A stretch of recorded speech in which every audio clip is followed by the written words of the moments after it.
आजच्या लेक्चरला आपण हा प्रॉब्लेम सोडवायचा आहे. प्रॉब्लेम पहा. A flywheel used to prepare earthenware pots म्हणजे मातीची भांडी. अर्थवेअर पॉट्स मीन्स मातीची भांडी is set into rotation at 100 rpm. It is in the form of disc of mass 10 kg and radius 0.4 meter. A lump of clay, lump म्हणजे गोळा, lump of clay मातीचा गोळा म्हणजे मातीचं चिकल करायचं, चिखलाचा गोळा थोडक्यात, of mass 1.6 kg falls upon it and adheres. Adheres means stick, stick, stick means चिकटणे. At distance x from center, calculate x if wheel now rotates at 80 rpm. एकदम सोपा प्रॉब्लेम असते. बघा कसं लक्षात घ्यायचं. काय सांगितले? हे फ्लायव्हील आहे, चक्र आहे, डिस्क टाइपचे. Flywheel means disc type. कशासाठी वापर केले? अर्थवेअर पॉट्स मातीची भांडी तयार करण्यासाठी. आणि ते फ्लायव्हील ते चक्र डिस्क टाइपचं ते फिरतंय किती ना 100 rpm. rpm means frequency. It is in the form of disc of mass 10 kg म्हणजे ते डिस्कच्या फॉर्म मध्ये आता सांगितलेलंच पुढे सांगितले की ज्याचं मास फ्लायव्हीलचं 10 kg आणि रेडियस किती आहे 0.4 मीटर.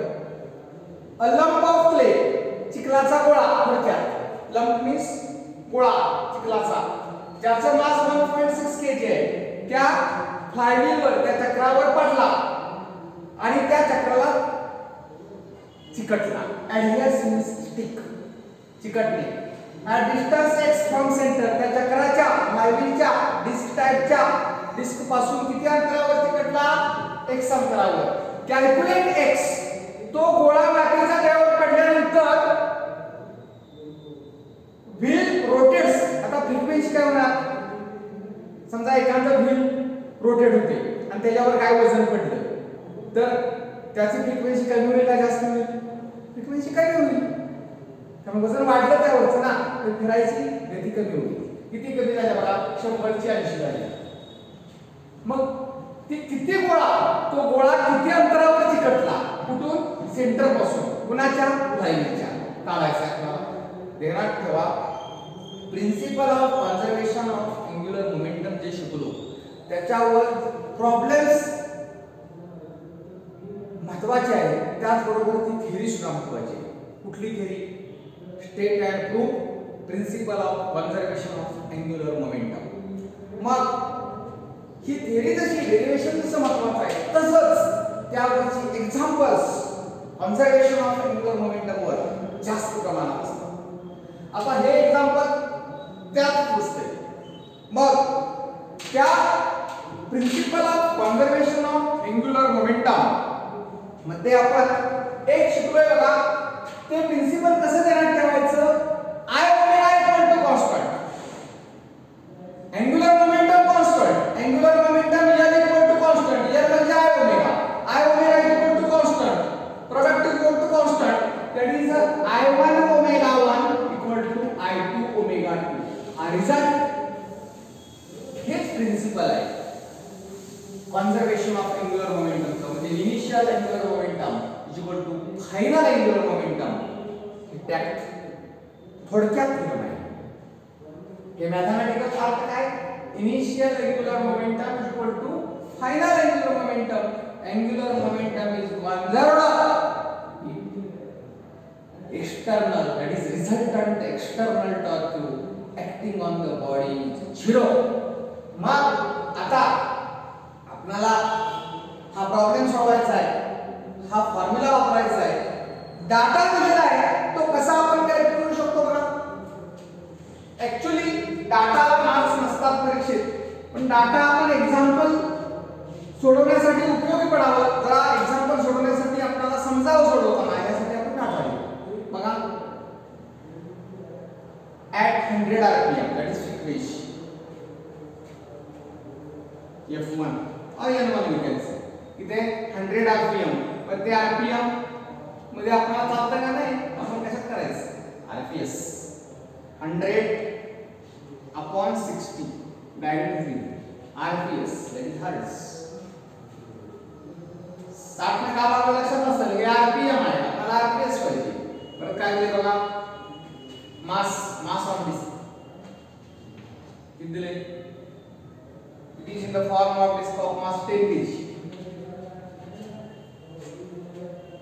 नंतर काय दिले, and radius 0.4 metre, r 0.4 metre. डिस्कची रेडियस, डिस्कचा मास आपण कॅपिटल एम ने दाखवू मास, कारण पुढे एक मास आहे ते स्मॉल एम ने दाखवू. Lump of clay of mass 1.6 kg, small m 1.6 kg. चिखलाच्या गोळ्याचा मास आहे, स्मॉल दाखवू. आणि फ्लायव्हीलचं डिस्कचं मास कॅपिटल लेटर ने दाखवू. रेडियस परत अँड रेडियस 0.4 मीटर झालं at a distance x from centre, म्हणजे x अंतरावर ते चिकटलेला आहे चिखलाचा गोळा. x काढायचा आहे आपल्याला, x क्वेश्चन मार्क. आणि रोटेट्स, चिखलाचा गोळा चिकटल्यानंतर डिस्कला, ती डिस्कचा रोटेशन्स RPS फ्रिक्वेन्सी कमी होणार, कारण त्यावर वजन वाढणार. एकदम सोपा भाग आहे. तुम्हाला मोकळं चालायला सांगितलं आणि परत तुमच्या डोक्यावर वजन ठेवलं एक 20 किलो, तर तुम्हाला चालण्याची फ्रिक्वेन्सी तुमची काय होईल, हळू चाला का वेगाने, तर वजन डोक्यावर असल्यावर तुमचा वेग काय होईल, कमी होईल. तसंच चिखलाचा गोळा याच्यावर पडल्यामुळं त्याचं रोटेशन्स RPS काय झालं, कमी झाले. RPS कमी झाले याचा अर्थ बघा. आणि मग F2 80/60 RPS. एवढं सगळं डाटा मध्ये झालं. आता या डाटाचा वापर आपण करायचा आहे. सोल्युशन कसं तयार करतो बघा. We have I1 omega 1 principle of conservation of angular momentum equal to I2 omega 2. आता I1 moment of inertia of flywheel, axis of rotation is not given. Flywheel is a disk. Flywheel चा अर्थ काय बघा, it is a disk. Flywheel is in the form of a disk which rotates. Which axis of rotation दिलेला नाही, तर काय समजायचा, axis of rotation passing through center perpendicular to its plane. मग काय येणार, I1 आपण शिकलेलो आहे mr स्क्वेअर बाय यमाय ऑफ डिस्क. ओमेगा 1 म्हणजे काय, 2 पाय F1 is equal to I2. काय आहे, I2 म्हणजे परत ती सिस्टीम एकटीच आहे डिस्कची. आणि चिखलाचा गोळा चिकटल्यानंतर मोमेंट ऑफ इनर्शिया काय होणार, त्या ठिकाणी मोमेंट ऑफ इनर्शिया कोणामुळे होणार, फ्लायव्हीलची प्लस त्या चिखलाच्या गोळ्याची. मग काय होणार, mr स्क्वेअर बाय 2 प्लस चिखलाचा गोळा mi, सेंटर पासून distance r, small r. Small r ला काय म्हणतात, x. म्हणजे काय, त्याचा mass m, x square bracket आणि ओमेगा 2 काय, 2 pi. Very simple. Don't take tension. बघा आता व्हॅल्यू पुटअप करायचे, त्याच्या अगोदरच बघा 2 पाय 2 पाय कॅन्सल, परत घ्यायची गरज नाही. बघा m mass 10, r 0.4 it's square upon 2. आता या ठिकाणी हे 2 पाय कॅन्सल झालेला आहे, या 2 पायला अपॉन 2. आणि नंतर F1 बघा 100/60. सबस्टिट्यूशन महत्वाचं लक्षात घ्या. m 10 r into 0.4 चा स्क्वेअर अपॉन 2 प्लस m किती आहे बघा, small m 1.6 into x square bracket into F2 80/60. Very simple calculation अशी करायची कमी वेळात झाली पाहिजे. बघा ह्या 7 ला ही 7 कॅन्सल होईल 60 कॅन्सल होईल. परत त्याचे कॅल्क्युलेशन करायची गरज नाही. परत बघा हे इकडचं 0 आणि तिकडचं 0 कॅन्सल होतं किंवा आज इकडं पण भागाला होतं. ही इकडं आणणं आणि भाग लावणं म्हणजे इकडून इकडे एकाच वेळी भाग लावतोय. ठेवा बघा 2 पंचे 10 0 2 चौक 8 0. आता लक्षात घ्या काय करतोय बघा मी. आता या ठिकाणी आपल्याला हे 50 आहे हे 2 आहे. या ठिकाणी हे 40 आहे. आता कॅल्क्युलेशन व्यवस्थित करण्यासाठी 100 आलं तर उपयोगाचं पडतं आपल्याला. 100 आलं तर काय होतं उपयोगाचं पडतं कारण डेसिमल पॉइंट इकडे तिकडे सरकवता येतात. आता या ठिकाणी 100 हे कुठल्याही फॉर्म मध्ये येऊ शकतं. 100 हे डायरेक्ट एकच 100 येऊ शकतं किंवा 100 हे 500 येऊ शकतं. 500 चा 100 करू शकतो आपण 5 × 100. तसं आता त्या ठिकाणी याने याला भाग लावता येतो बघा. पण इथं भाग लावला की 25 येणार. 25 × 10 250 येणार. ते 100 च्या रूपात नसणार आहे. आता सोपं करण्यासाठी मी काय करतो बघा लक्ष द्या. this into this 50 × 10 500 into हे 2 तसंच ठेवले थोडा वेळ बघा. नंतर 0.4 × 2 that is 0.4 × 0.4 0.4 चा स्क्वेअर आहे. 0.4 × 0.4 ही कॅल्क्युलेशन सुद्धा काय करणार होत नाही. 100,610 काय 0.16 हे 2 तसंच इथं ठेवलेलं आहे लक्षात घ्या. नंतर that is equal to आता बघा हे 10 × 0.16 upon 2 plus 1.6x² into 40. या 2 ला हे 2 कॅन्सल होत नाही मॅथमॅटिकली लक्षात ठेवा. दिस इज व्हेरी इम्पॉर्टंट रिझल्ट. आता यामध्ये आपल्याला हे इकडे ट्रान्सफर करू शकतो आपण. आता आपला मेन इंटरेस्ट काय बघा याची व्हॅल्यू काढायची x म्हणजे पहिल्यांदा x ची व्हॅल्यू घेणार नंतर x ची. आता काय करतो बघा 500 into 0.16 upon 2 0.16 भागिले 2 करायचं आहे. मग मी याचं 500 चं 10 च्या रूपात करतो 5 into इथं डेसिमल पॉइंट आहे 1 2 मागा आणि पुढे डेसिमल पॉइंट गेला मागा प्लस पुढे गेला डेसिमल पॉइंट की मायनस तर मागा आणलाय इनटू. आता 2 घरं मागा आणला आणि इथं 2 घरं पुढे गेला डेसिमल पॉइंट 1 2 1 2 मग काय 16 × 10⁻². परीक्षेत लक्षात ठेवायचं डायरेक्ट 5 × 16 घ्यायचं. या ठिकाणी आपण हे 10⁻², 10⁻² असं का लिहिलं तर समजण्यासाठी परीक्षेत डायरेक्ट ते लिहायचंच नाही. डोळ्यासमोर आणायचं फक्त 5 × 16 घ्यायचं. अपॉन 2 इक्वल टू कॅल्क्युलेशन जरा व्यवस्थित बघा.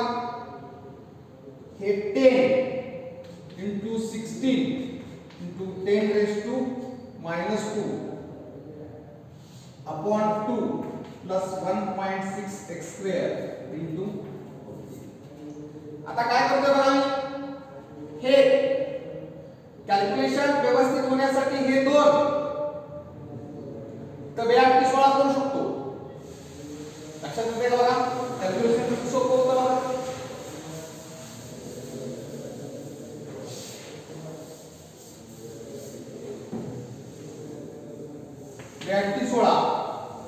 बेआटी 16 आणि 8 म्हणजे 40. लिहितो डिटेल हे काय झालं कॅन्सल झालं. हे लिहायचं नाही काय आलं बघा. आता या ठिकाणी आपण ते लगेच कॅन्सल करून टाकू. 82 16 करतो आणि 8 काय 80. म्हणजे डायरेक्ट काय नाही 10 into 10 raised to minus 2 तसंच राहणार प्लस 1.6x² आणि इथं 40. आता बघा हे 8 चे 40 आणि हे 40 डायरेक्ट कॅन्सल करा. 40 घेऊन कॅन्सल करा. डायरेक्ट जास्त नाही बघा. मग इथं काय आलं बघा 1 इक्वल टू कॅन्सल झालं म्हणजे इथं 1 आलं. काय आलं बघा. आता या ठिकाणी काय आलं काय वाटते 80 into 10 raised to minus 2 plus 1.6x². आता मला काय पाहिजे x² ची किंमत पाहिजे. ते 80 आलं 10 raised to minus 2. आता बघा मी या ठिकाणी हे 1 2 मला म्हटलं की 0.8 प्लस 1.6x² 1 आणि तो 1 मायनस इकडे आहे 0.8 इक्वल टू 1.6x². आता 1 मायनस 0.8 आता गेले 2 0.2. हे लक्षात घ्या. हे का करतोय तर काही नाही वजाबाकी आपण डोक्यात बसत नाही. काय लगेच लक्षात येईल असं करायला लागत नाही. बघितलं घेत लगेच इक्वल टू 1.6x² आणि x² इक्वल टू आता बघा 0.2 अपॉन 1.6. आता 1 जर पुढे गेले 10 raised to पुढे गेले की मायनस 1.6 तो 16 झालं. 1 जर पुढे गेले 10 raised to minus 1 10 raised to minus 1 10 raised to minus 1 cancel. डायरेक्टच आपण असं द्यायचं x² चा 2 अपॉन 60 आणि मग लक्षात ठेवा मग x² इक्वल टू 2 अपॉन 16 म्हणजे 2 के 2 16 आणि x म्हणजे काय येईल 1 अपॉन स्क्वेअर रूट 8 आणि याचं कॅल्क्युलेशन तुम्ही करा. त्याचं उत्तर येणार बघा 0.35. मात्र लक्षात घ्या हे केजी आहे म्हणजे याचं उत्तर 0.35 मीटर आहे. म्हणजे x ची किंमत किती आली 0.35 मीटर. हा पार्ट एक्झाम्पलचा अत्यंत महत्त्वाचा आहे. आता यानंतर आपण दुसरा एक पार्ट करणार आहे. आपण पॅरलल ऍक्सिस थेरम आणि परपेंडिक्युलर ऍक्सिस थेरम बघितले. तर त्या थेरम मध्ये काय म्हणतो मी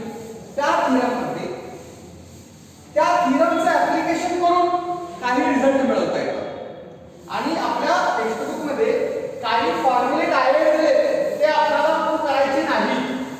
पण ते फॉर्म्युले कसे काय आले किंवा त्याचा उपयोग कसा काय होऊ शकतो हे आपण आता बघणार आहे. आता या ठिकाणी एक महत्त्वाचा कन्सेप्ट सांगणार आहे मी. तो पुस्तकात सुद्धा लिहिलेला नाही परंतु प्रॉब्लेमला उपयोग पडतो. तुम्हाला माहित आहे की आपण रिंग पहिल्यांदा शिकलो नंतर डिस्क शिकलो.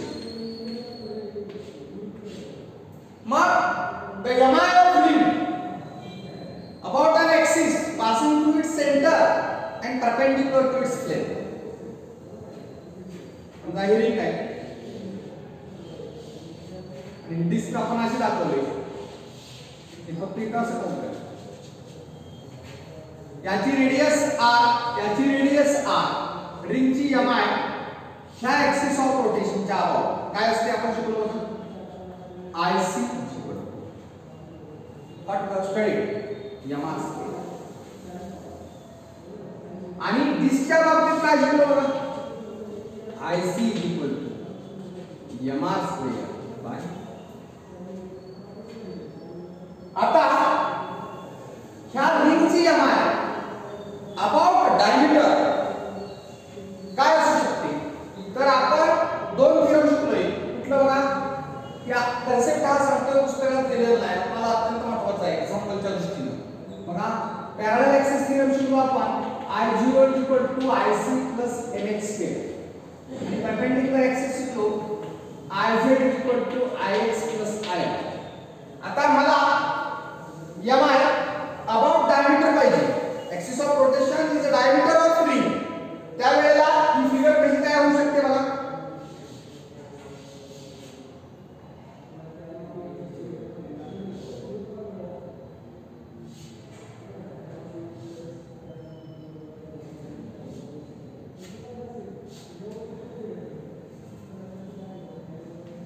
x y z हा सेंटर आहे, रेडियस r आहे. आता या ठिकाणी दिस x axis and y axis, y कडे असणार आहे, x पुढे इकडे असणार आहे, फक्त मी एवढा मार्ग काढलाय. मग एक स्टेटमेंट ध्यानात ठेवा, x axis and y axis of a ring and disk acts as a diameter, and the same mi about x and y axis. Ring चे आणि डिस्क चे x आणि y axis अशी जर फिगर असेल तर डायमीटर म्हणून काम करतात. आणि mi of ring or disk, x axis पण डायमीटर, y axis पण डायमीटर, आणि about diameter mi is same. मग x axis डायमीटर ऍक्ट होतो म्हणजे Ix म्हणजेच Id, आणि y axis डायमीटर ऍक्ट होतो म्हणजेच Iy सफिक्स लावायला म्हणजेच Id. आणि moment of inertia along x and y axis is same, कारण ते डायमीटर म्हणून ऍक्ट होतं. मग आता हे परपेंडिक्युलर ऍक्सिस थिअरम मध्ये गेलं बघा. मग या ठिकाणी Iz Ix Iy त्याचं ऍप्लिकेशन घ्या. Iz म्हणजे इथे काय Ic, मग Ix आणि Iy सेम असतं, म्हणजे Ix जेवढा असेल तेवढंच Iy असतं, म्हणजे Ix Iy म्हणजेच Ix, पण दोघांच्या किती एकच असतात. आणि x ऍक्सिस आणि y axis act as a diameter, म्हणजे Ix Ix काय आलं 2Ix Ic, आणि 2 आणि Ix म्हणजेच Id, कारण x ऍक्सिस हा डायमीटर म्हणून ऍक्ट होतो, y ऍक्सिस पण डायमीटर. मग Ic आणि मग Id ची व्हॅल्यू काय आहे बघा, Ic/2, आणि Ic ची व्हॅल्यू तुम्हाला माहित आहे m² आणि /2 म्हणजेच Id, म्हणजे about diameter the mi of ring is m². आता ह्याला कसं ठेवायचं, डिस्कची mi about an axis passing through centre perpendicular to its plane काय असते m²/2. तेवढी व्हॅल्यू mi ची रिंगच्या बाबतीत डायमीटरला आहे, रिंगच्या बाबतीत कशाला आल्या डायमीटरला, म्हणजे m²/2 ही डिस्कची mi असते, पण ऍक्सिस ऑफ रोटेशन काय passing through centre perpendicular to its plane, आणि m²/2 ही रिंगची पण mi असते, पण ऍक्सिस ऑफ रोटेशन काय असा नाही, अबाउट डायमीटर. मग तसंच याचा अबाउट डायमीटर पण काढता आलं पाहिजे डिस्क.